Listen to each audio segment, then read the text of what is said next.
J'aime la parole. J'aime la parole. Shalom peuple de Dieu, que Dieu vous bénisse. Gloire à Dieu pour la journée d'aujourd'hui que Dieu nous a donnée. Prions. Seigneur, merci pour ton amour et pour ta grâce. Nous recommandons ce moment entre tes saintes mains. Saint-Esprit, aide-nous au nom de Jésus. Amen. Alors, je vais lire Nombre chapitre 23, 19e verset. Dieu n'est point un homme pour mentir, ni fils d'un homme pour se repentir. Ce qu'il dit, ne le fera-t-il pas? Ce qu'il a déclaré, ne l'exécutera-t-il pas? Ici, bien-aimé dans le Seigneur, c'est Balak qui appelle Balaam pour venir maudire le peuple de Dieu. Mais Balaam a compris qu'il ne peut pas maudire ce peuple parce que c'est lui qui les a bénis, est un Dieu qui n'est pas un homme, n'est pas un fils de l'homme pour se repentir. Alors, ce que j'aime dans ce texte est que c'est Dieu n'est pas un homme. Là, c'est la qualité de Dieu. Et la différence entre Dieu et l'homme, je peux dire la première chose, Dieu est un créateur et l'homme est une créature. Deuxième chose, bien-aimé dans le Seigneur, différence, l'homme bien-aimé dans le Seigneur, lorsqu'il promet, il peut ne pas accomplir. Pourquoi il ne peut ne pas accomplir même s'il a la volonté? Premièrement parce que l'homme peut avoir la volonté, mais il est limité. C'est pourquoi il peut te promettre, venez, mais lui-même, il n'a pas eu ce qu'il doit te donner. Là, c'est l'homme. Et l'homme bien-aimé dans le Seigneur peut promettre, mais il est limité. La mort peut limiter l'homme. Le temps limite l'homme. Mais Dieu n'est pas un homme. Dieu n'est pas dans les temps. Dieu ne meurt pas. Dieu est un esprit. Et vous savez, mes chers frères et sœurs, cela prouve que quand Dieu promet, quand Dieu fait une promesse à quelqu'un, Dieu n'est pas un homme. Il finira par l'accomplir. Beaucoup de gens disent que Dieu m'a menti. Ça fait plusieurs années que je prie. Ça fait autant d'années que je prie. J'ai donné mes dîmes, j'ai donné les actions de grâce, j'ai donné les offrandes, j'ai fait des dons, j'ai donné l'aumône, j'ai soutenu le pauvre. Dieu m'a promis, ça fait 10 ans, ça fait 5 ans.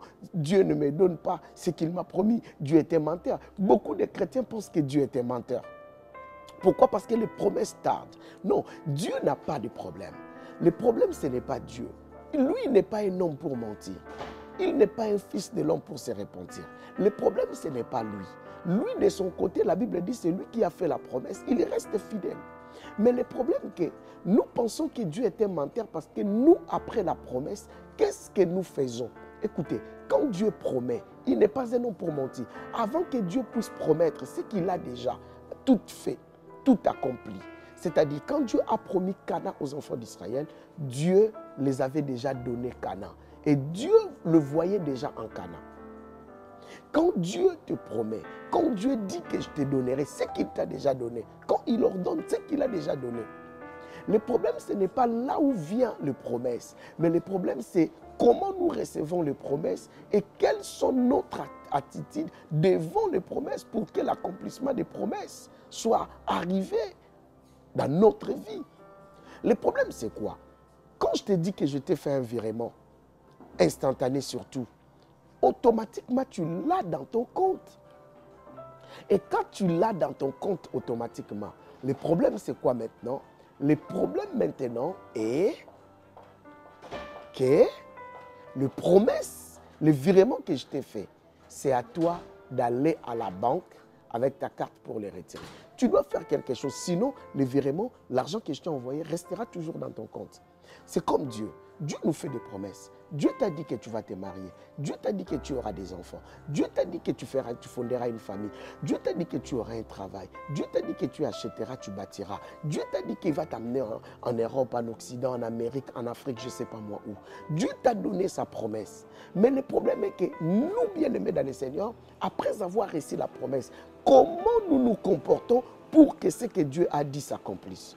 Dieu ne ment pas. Dieu n'est pas un homme, ni fils de l'homme. Dieu n'a pas une mère. C'est lui le créateur. Il a tout en sa possession. Il dit un mot et la chose arrive. C'est pourquoi, bien-aimé, Balaam dit que Dieu n'est pas un homme pour mentir, ni le fils de l'homme pour se repentir.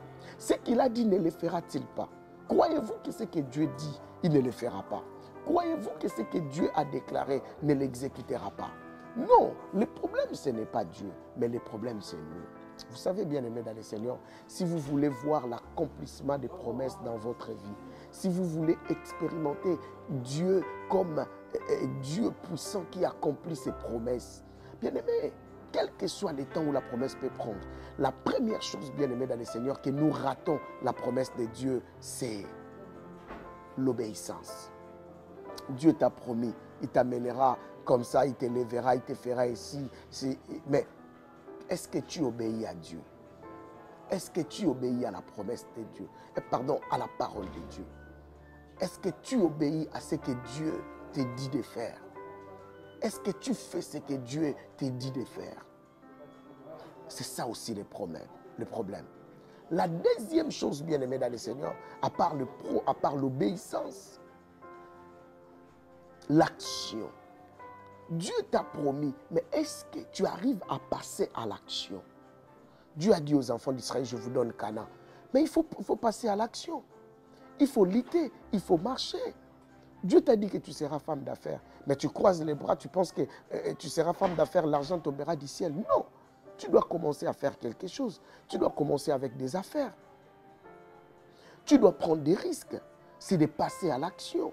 Beaucoup de gens bien-aimés ne passent pas à l'action. Ils pensent que le temps de la manne est déjà passé. Dieu te dit que je te bénirai, tu auras de la nourriture. Mais si tu restes dans la maison, la nourriture ne tombera pas du ciel. Va chercher, va au travail. Dieu n'est pas un homme pour mentir. Ce que Dieu t'a promis, il le fera. Tu veux les mariages, Dieu t'a promis les mariages. Mais comporte-toi bien. Les hommes viennent, comment tu leur réponds?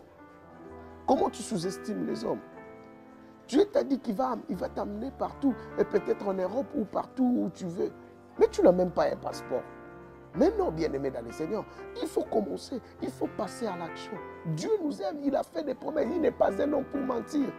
Écoutez, quel que soit le temps que ça prendra, Dieu accomplit toujours ce qu'il dit. Souvenez-vous d'Abraham. Dieu lui a promis, après plusieurs années, bien-aimé, plus de 20 ans passés, Dieu a accompli sa promesse. Sœur, je vais te dire, frère, je vais te dire, tout ce que Dieu t'a promis, sache qu'il le fera. Tout ce que Dieu t'a dit de faire, il t'a dit qu'il va te donner, sache qu'il le fera. Bien-aimé, nous sommes en 2022. Peut-être 2021, tu voyais des promesses de Dieu arriver, mais tu ne l'as pas encore vu. Mais je vais te dire, quand Dieu promet, il n'est pas un homme. Quand Dieu dit quelque chose, il n'est pas un homme. Quand Dieu dit quelque chose, il n'est pas un homme. Dieu n'est pas un homme, mon frère. Mais le problème, comment tu te comportes? Première chose, l'obéissance. Deuxième chose, tu dois passer à l'action. Troisième chose, tu dois rester dans la présence de Dieu. Beaucoup de Dieu, Dieu leur a promis, mais ils ne sont plus dans la présence de Dieu. Ils sont loin de Dieu. Ils sont en train d'amener leur vie loin de Dieu. Lorsque je dis dans la présence de Dieu, dans une vie de prière, dans une vie de sacrifice, en restant dans la présence de Dieu, en marchant dans la sainteté, dans la sanctification. Au lieu de s'éloigner, d'aller loin dans le péché, bien aimé, ça repousse les promesses de Dieu. Dieu n'est pas un homme et il fait toutes choses bonnes à son temps. Et quatrième chose, c'est rester patient. Le problème est que les enfants de Dieu, nous ne sommes plus patients. On regarde notre calendrier, notre montre, on envie même les vies des autres. On regarde, tel a eu, mais lui il a eu, Dieu l'avait promis, c'est son temps. Toi aussi tu dois attendre ton temps. Le problème n'est pas que comme l'autre se marie, moi aussi je veux me marier. Non, vous n'avez pas le même calendrier de Dieu. Dieu dans son calendrier, il sait que l'autre c'est son temps. Toi aussi tu auras ton temps. La patience, beaucoup d'enfants de Dieu ne sont pas patients. Soyons patients. Dieu n'est pas un homme pour mentir. Mon frère, je vais te rassurer. Ma soeur, je vais te rassurer. C'est que Dieu t'a promis. C'est que Dieu a promis à tes enfants. C'est que Dieu a promis à faire dans ton travail, dans tes affaires, dans ton ministère, l'homme de Dieu. Il le fera un jour.